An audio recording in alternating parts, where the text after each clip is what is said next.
실제 뭐 리얼 월드에서 기업들이 어느 정도 데브옵스를 좀 하고 현재 상태가 어떤지 본인 느낌을 좀 말씀해 주신다면. 네.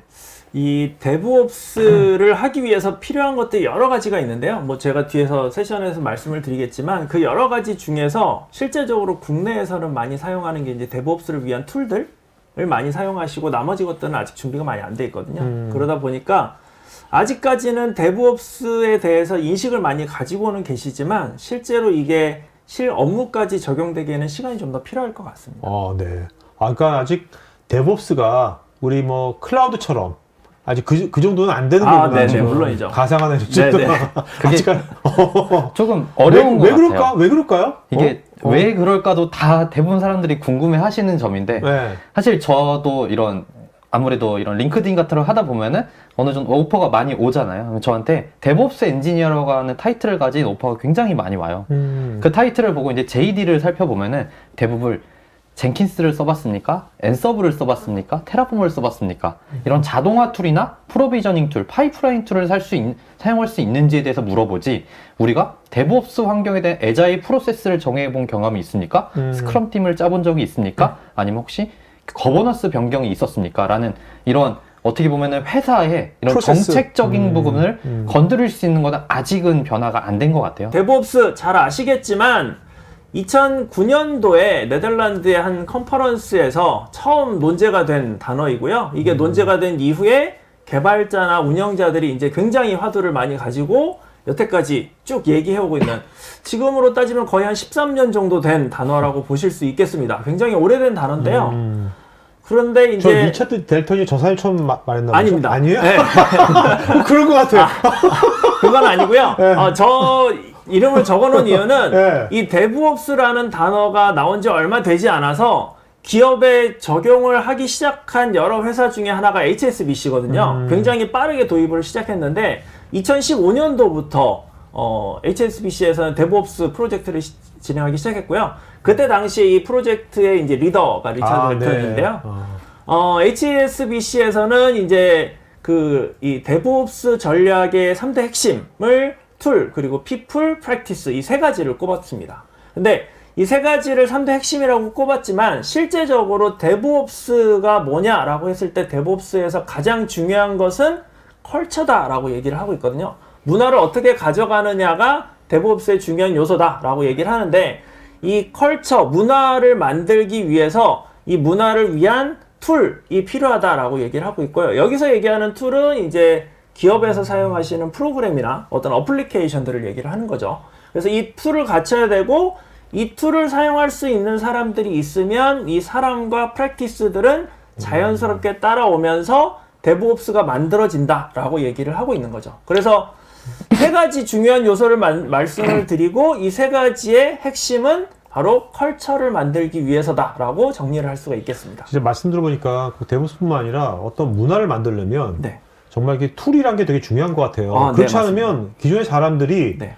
자기 에너지를 예전에 했던 방식대로 그냥 또 뭐 진부한 또 반복적인 일을 또 자꾸 일을 또 쓸 거 아니에요. 네. 그런 것들이 툴이 뭔가 깔끔하게 해결해주면 네. 사람들이 뭔가 새로운 에너지로 새로운 걸 뭐 추구할 수 있는 여러 개 생기는데 네. 그 문화엔 정말 툴이 정말 중요한 것 같아요. 네, 맞습니다. 정말 중요한 포인트가 이 툴이고요. 이 툴을 어떻게 갖추느냐에 따라서 그 툴을 사용하는 사람들이 그 프로젝트에 인게이지가 되고, 그러면서 하나의 문화가 갖춰진다라고 보시면 될 것 같아요. 데브옵스를 정말 사용하려고 하는 사람들이 이 데브옵스를 사용하는 가장 큰 이유는 많은 것을 빠르게 전달하려는 능력, 이 능력을 갖추고자 함이거든요. 이 능력을 갖추기 위해서 데브옵스를 쓰는 건데, 데브옵스를 쓰게 되면 프로세스나 파이프라인을 구성을 할 수가 있고요. 이 프로세스나 파이프라인이 명확하게 구성되고 이게 자동화가 구현이 된다라면 요즘 얘기하는 마이크로 서비스 기반의 어플리케이션들을 이제 만들 수 있다라는 특징을 갖게 되는 거죠. 개발자하고 운영자들이 원하는 바가 조금씩 다릅니다. 그래서 그동안에 이제 개발자와 운영자들이 이렇게 분리가 돼서 많이 사용이 됐었는데, 개발자들은 어질리티를 보통 얘기를 많이 하고요. 이제 민첩성, 서비스가 환경의 변화에도 대응할 수 있는 이 민첩성을 가지기를 원하고요.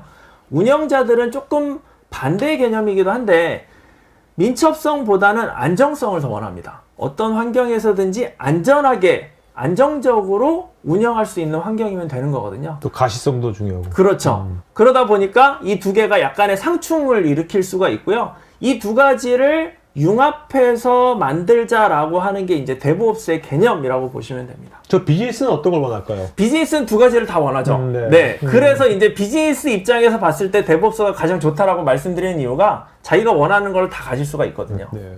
현재까지 아직도 데브옵스는 시작 단계라고 생각을 하면 좋을 것 같습니다. 뭐 이런 데브옵스 엔지니어라고 하는 것은 파이프라인 툴을 사용할 수 있는 이런 하나의 사람으로서만 치부가 되고 있고요. 이 데브옵스는 하나의 그냥 기술로서만 이야기가 되고 있습니다. 하지만 서두에 레드의 박준환 이사님께서 말씀해 주셨듯이 이 데브옵스가 적용되기 위해서는 기술뿐만 아니라 그 조직도 바뀌어야 되고 거버넌스나 피플, 거버넌스나 프로세스적인 부분까지 모두 다 변화가 되어야 되는데요. 이 부분에 대해서 우리가 변화를 하기 위해서 택할 수 있는 가장 좋은 선택지가 있습니다. 그것은 바로 클라우드입니다. 클라우드가 적용이 되게 되면 퍼블릭 클라우드든 프라이빗 클라우드든 혹은 어떤 벤더에서 제공하는 클라우드든 이 클라우드를 사용하기 위해서 이 클라우드 전체 시스템에 대한 운영, 관리를 위해서 조직을 바꿔야 되고요. 프로세스를 바꿔야 됩니다. 왜냐면은 원래 기존에 사용하던 우리 환경은 폐쇄망에서 운영하던 환경이었는데 퍼블릭 클라우드는 기본적으로 인터넷이 되거든요. 그리고 프라이빗 클라우드도 기본적으로 인터넷이 되게 만드는 게 기본적인 사상이고요.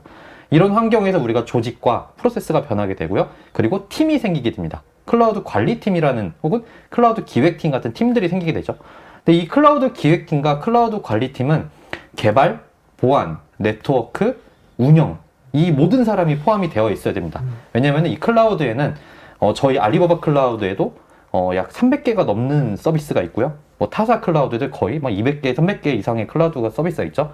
이 서비스를 긴밀하고 그리고 좀 더 유익하게 사용하기 위해서는 이 전체를 아우를 수 있는 사람들이 필요하거든요. 그래서 우리가 이게 좀 소위 말해서 이렇게 풀스택 엔지니어라고 하는 것들이 대부분 이 클라우드 엔지니어들이 이 형태를 취하고 있는 것 같습니다. 데브옵스 도입할 때 기존 개발자, 운영자분들의 아레나를 어떻게 가져가는 것을 권고하시는지요? 단순 직무교육 후에 전환 배치라는 식상한 권고는 좀 그렇고 경영자는 비용 절감을 고려할 텐데 도입이 망설여지는 이유입니다. 이런 것 때문에. 네. 이 어려운 질문인 것 같은데 네. 굉장히 고민을 많이 하시는 질문일 것 같기도 합니다. 그래서 단순하게 기존의 개발자 몇 명, 운영자 몇 명들을 모아가지고 하나의 팀을 만들자 이런 게 데브옵스로 만들어지는 건 아니고요. 이 데브옵스를 구현하시기 위해서는 기본적으로 개발자들도 운영자에 대한 역할들을 이해를 해야 되고 반대의 경우도 이해를 하셔야 됩니다. 이런 것들이 어느 정도 컨센서스가 이루어지고 난 다음에 이거를 이룬 사람들을 가지고 팀을 만들어서 구현을 하는 게 맞다라고 봅니다. 저거는 제가 좀 하나의 네네. 고객에서 좀 봤던 케이스인데 좀 이상적인 케이스라서 제가 말씀드리면은 거기는 이제 개발팀, 운영팀을 합치기는 좀 쉽지 않은 환경이었는데 데브옵스를 어쨌든 운영을 해야 되는 환경에서 개발팀한테 운영, 인프라스트럭처적인 롤을 조금 넘겼고요. 운영팀한테 개발적인 롤을 좀 넘겼어요. 그래서 이들이 서로 간에 좀 뭐 듀플리케이트된 좀 어떻게 워크를 부과를 함으로써 물론 서로 약간 이해할 수 있도록 일은 늘어났지만 네. 오히려 최종적으로 보다 보니 일이 훨씬 더 매끄럽게 진행이 됐었다라고 하는 이런 피드백도 주셨거든요. 이런 식으로 개발자에게 운영에 대한 롤을 강제로 부여하고 운영자에게 개발의 롤에 대한 롤을 부여하면 책임이 생기지 않을까. 거기서 좋은 아이디어 좋은 것 같은데 개발자에게 운영 일부분 하는 거는 딱 뭐 좀 그럼 되겠다는 생각인데 운영자한테 네. 개발에 어떤 부분을 줬을까? 거기서 했던 거는 네. 빌드 관련된 업무였습니다. 이 빌드를 할 때 우리가 꼭 필요한 게 라이브러리들이잖아요. 그렇죠. 그래서 원래 기존의 넥서스 같은 이런 레포지토리 운영 개발팀이 되는데 이 운영팀으로 넘겼어요. 그건 좀 맥센스하네. 네, 그러면은 개발을 공부 안 하면은 이걸 운영할 수가 없거든요. 네, 그렇기 때문에 이런 좀 유려하게 이렇게 워크를 약간 주고받으면서 관리했던 이런 사례가 있었습니다. 알겠습니다. 데브옵스 핵심이 컬처라고 하는데 많은 경우 툴을 도입하면서 어떤 경우엔 툴 사용에 다시 갇혀버린 사례도 많은 것 같습니다. 데브옵스 컬처의 성공적인 정착을 위해서 툴 사용 외에 중요한 요소는 또 어떤 것들이 있을까요? 이게 네. 제일 아마 고민하는 거고 가장 실패 사례로 가장 많은 것 같아요. 그래서 이 툴을 사용할 때 반드시 벤더 종속적인 툴이 아닌 오픈소스 기반, 네. 즉 표준이 될 수 있는 툴을 사용하시는 게 가장 좋고요. 그리고 그 툴에 좋은 기능들을 많이 사용하시는 것도 좋은데요. 그보다는 원래 사용하고 계시던 원래 이런 프로그래밍적인 그들이 사용하고 그 기업을 사용하고 계신 이런 기존에 원래 사용하시던 툴들과 인테그레이션을 시키면서 우리가 이 툴을 좀 더 주도적으로 사용할 수 있도록 노력하시는 게 가장 좋아요.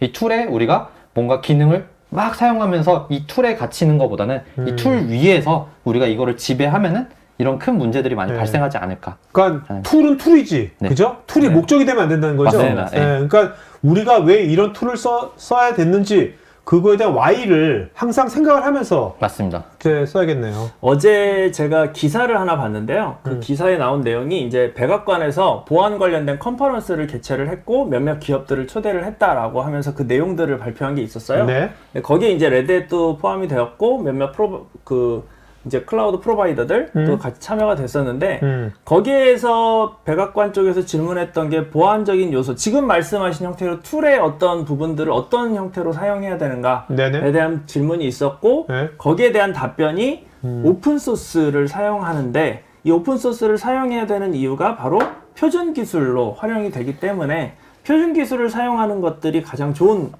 부분이다. 그리고 단순하게 오픈소스를 사용하면 여기에 대한 보안에 대한 이슈가 있기 때문에 이 오픈소스를 지원할 수 있는 기업의 오픈소스를 사용하는 게 좋다라는 형태로 기사가 난 게 있습니다. 네네. 그래서 그런 형태로 좀 고려를 하시는 게 좋을 것 같습니다. 네. 이 영상이 마음에 드시면 좋아요, 구독 부탁드립니다.